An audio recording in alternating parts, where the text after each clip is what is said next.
Good morning, students. Today we'll start with a new chapter, that is genetics. First of all, define genetics.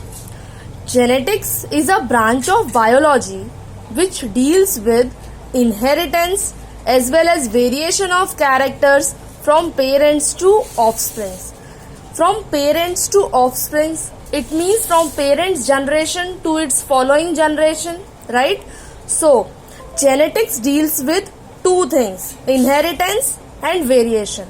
Inheritance means the transmission of characters. The inheritance of characters are transferred, passed on from one generation to next generation. That is inheritance. And what is variation? Variation is the change in characters.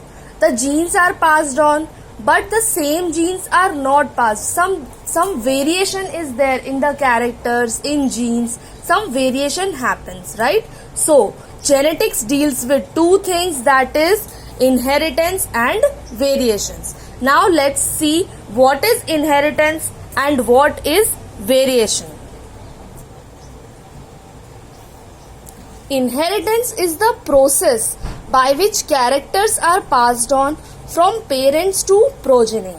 It is the basis of heredity, which means inheritance का मतलब है कि characters are passed on, characters are transferred from one generation to its following generation. ठीक है, तो it is basis of heredity. What is heredity?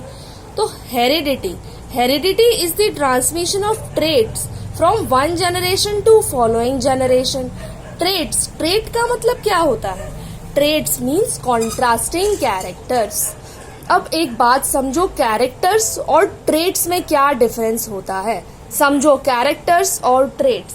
Characters का मतलब होता है जैसे कि हाइट, स्किन कलर, आई कलर, ठीक है, हमारी आईज का कलर विजन, हेयर्स का शेप, ठीक है, eyebrows, hairs on the finger, RH blood group, tongue rolling, ये सारी चीजें जो है वो होती है characters.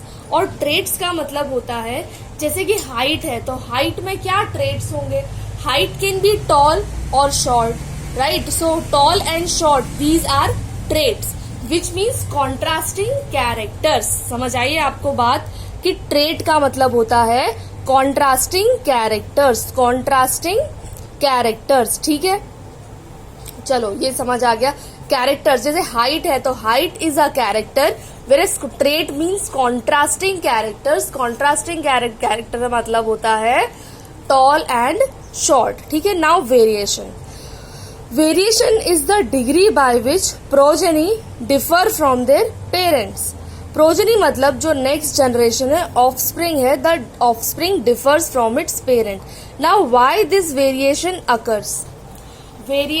Why this variation occur and what is variation? तो एक बात समझो कि characters are transferred, genes are transferred, पर सेम जीन्स जाते हैं नेक्स्ट जनरेशन में नहीं, उनमें कुछ चेंजेस आ जाते हैं. वो चेंजेस जो है दैट इज वेरिएशन. अब एक बात बताओ, वेरिएशन सेक्सुअली रिप्रोड्यूस्ड ऑफस्प्रिंग्स में होगा या एसेक्सुअली रिप्रोड्यूस्ड ऑफस्प्रिंग्स में होगा? तो variation is seen in sexually reproduced offsprings but not in asexually reproduced offspring. क्यों ऐसा? Because in sexual reproduction two parents are involve, whereas in asexual reproduction only one parent is involved, therefore variation is not seen in asexual reproduction. ठीक है. And variation की वजह से changes होते हैं and these changes leads to evolution. ठीक है. Now, who is father of genetics? Gregor John Mendel is father of genetics, whereas W. Bateson, he first coined the term genetics. Now, Mendel's experiment. Now we'll see about Mendel's experiment. तो Mendel conducted hybridization experiment on pea plant. The botanical name of pea plant is Pisum sativum. ठीक है. Now what is hybridization? What do you understand by the term hybridization? So hybridization is the process of animal or plant breeding with an individual of another species or variety.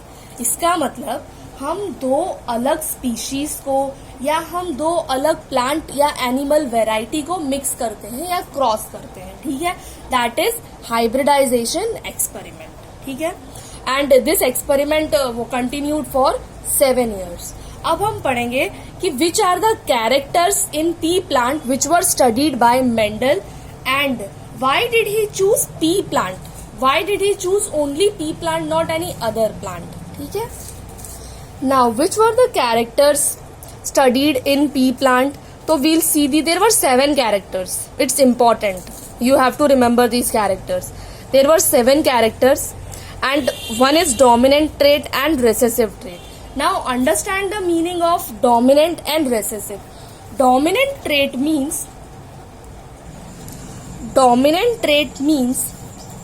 the allele which is able to express itself even in the presence of its contrasting allele is known as dominant allele, ठीक है.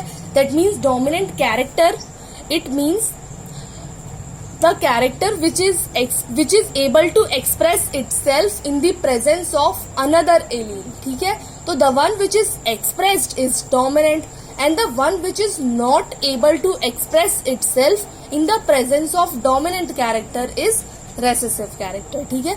Mendel studied these characters and find out that these are the dominant and these were the recessive characters, ठीक है. चलो, now we will see which all were the characters. तो characters were, the first character was seed shape and seed color. Seed shape, it can be round or wrinkled. Seed color, it can be yellow or green. 2 characters were based on seed. Flower color, it can be violet or white. Violet is dominant and white is recessive. You have to remember which was dominant and which was recessive, this also, ठीक है.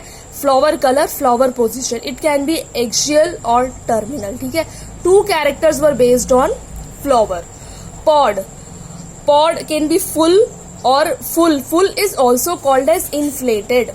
Inflated का मतलब होता है फूला हुआ, और pod का मतलब होता है मटर की फली, ठीक है. तो pod shape, it can be full or it can be constricted. Constricted का मतलब होता है जो शेप ड्रॉ किया है उसका, कि कॉन्स्ट्रिक्टेड, ठीक है. और दूसरा होता है पॉड कलर, मीन्स फली का कलर वो कैसा है, तो it can be green or yellow. Stem height, it can be tall or dwarf. These were the 7 contrasting traits in pea plant which were studied by Mendel. Mendel ने इन 7 characters की study की और उसके ऊपर से लॉज दिए थे. अब हम उन लॉज के बारे में पढ़ेंगे. उससे पहले reason for selecting pea plant, क्यों पी प्लांट ही सिलेक्ट किया गया. There were several reasons behind selection, ठीक है. तो the reasons are that many varieties were available in alternate forms of character, ठीक है. many varieties were available. अभी हमने देखा कि 7 varieties. सोचो कि कोई प्लांट होता जिसमें सिर्फ 1 या 2 वैरायटी होती तो हमारी स्टडी थोड़ी लिमिटेड हो जाती. इसीलिए पी प्लांट सिलेक्ट किया, क्योंकि there were many varieties, as we saw 7 varieties, ठीक है. So many varieties were available. Second, varieties were available in pure form. Pure form का मतलब क्या होता है. प्योर फॉर्म का मतलब होता है जैसे कि flower colour, it is violet और व्हाइट. वायोलेट और व्हाइट, इसका मतलब if it is violet colour dominant, it is white colour it is recessive. मतलब इट विल बी या तो वो वायोलेट या व्हाइट ही होगा, कोई उनका मिक्सचर नहीं होगा, उनको मिक्स करके कोई तीसरा कलर नहीं होगा, है ना. This is called pure form. Pure form मतलब वो दो जो कॉन्ट्रास्टिंग कैरेक्टर्स है वही एक्सप्रेस होंगे, उनके बीच की कोई भी चीज नहीं आएगी, उनका मिक्सचर कोई नहीं आएगा, ठीक है. इसका मतलब होता है कि varieties were available in pure form. Third point is being bisexual, it is normally self pollinated but cross pollination can be done. इसका मतलब इसमें दोनों पॉसिबल थे, सेल्फ पॉलिनेशन या क्रॉस पॉलिनेशन, ठीक है, दोनों ही चीजें पॉसिबल थी. Have short life cycle. उसका जो लाइफ साइकिल है वो बहुत ही शॉर्ट है। इसका मतलब अगर लाइफ साइकिल ज्यादा बड़ा होता तो कम जनरेशन्स की स्टडी हो पाती, और शॉर्ट लाइफ साइकिल है, इसमें ज्यादा जनरेशन की स्टडी हो सकती है कम टाइम के अंदर। ठीक है, इसलिए भी इसे चूज किया गया। Fifth point was that it produces large number of offsprings. Large number of offsprings, इसीलिए हम ज्यादा अमाउंट में स्टडी कर सकते हैं, ज्यादा सैंपल मिलेगा, सैंपल साइज इसका ज्यादा है इसीलिए। ठीक है, these were the reasons behind selection of P plant. अब नेक्स्ट क्लास में हम टर्म्स समझेंगे।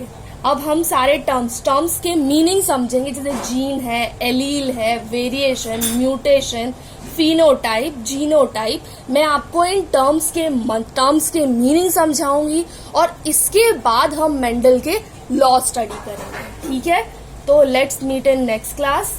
ठीक है, चलो बाय, टेक केयर।